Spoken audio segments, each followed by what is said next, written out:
प्रदेश Congress committee की बैठक में तय किया गया कि ईडी के खिलाफ नहीं बल्कि अडानी के खिलाफ। अडानी जिस प्रकार से छत्तीसगढ़ खनिजों को लूटने का काम कर रहे हैं और जिस प्रकार से छत्तीसगढ़ के जंगलों को उजाड़ने का काम कर रहे हैं, राजधानी कृत उन्होंने किया है। चाहे वो हसदेव के जंगलों को नष्ट करने की बात हो, चाहे तमनार के जंगल को नष्ट करने की बात हो, और जिस प्रकार से राज्य सरकार के संरक्षण में, उसके देख रेख में ये सब किया जा रहा है, जिसके विरोध में आज पूरे प्रदेश में आर्थिक नाकेबंदी की जा रही है 12 बजे से 2 बजे तक। सर, ये ईडी को लेकर सुप्रीम कोर्ट ने भी अब टिप्पणी की। राजनीतिक जो लड़ाइयाँ हैं वो केंद्रीय एजेंसियों के थ्रू नहीं लड़ना चाहिए। अब इससे बड़ी टिप्पणी और क्या हो सकती है? ये केंद्र सरकार के खिलाफ है।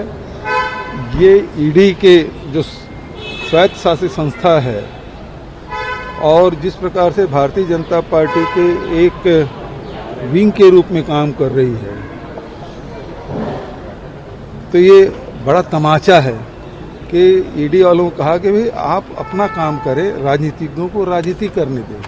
लेकिन जिस प्रकार से पूरे देश में हालात बने हैं कि विपक्ष के लोगों को टारगेट करके ये सारी कार्रवाई की जा रही है, जबकि आपको पता है कि इन्होंने राज्यसभा में उत्तर दिया था, उसके मंत्री ने 193 नेताओं के खिलाफ कार्रवाई की और उसमें दो व्यक्ति के वो प्रमाणित कर पाए। मतलब 1% इनका स्ट्राइक रेट नहीं है।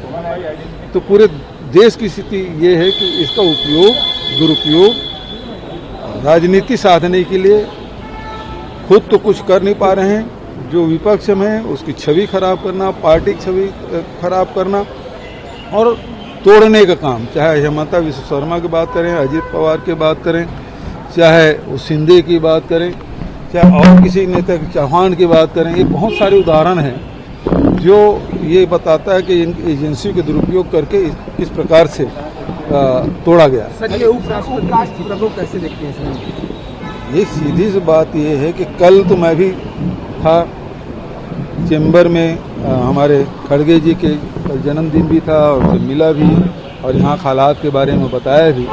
उसी समय मीटिंग हुई। मतलब ये है कल के मीटिंग में वो थे, स्वस्थ थे।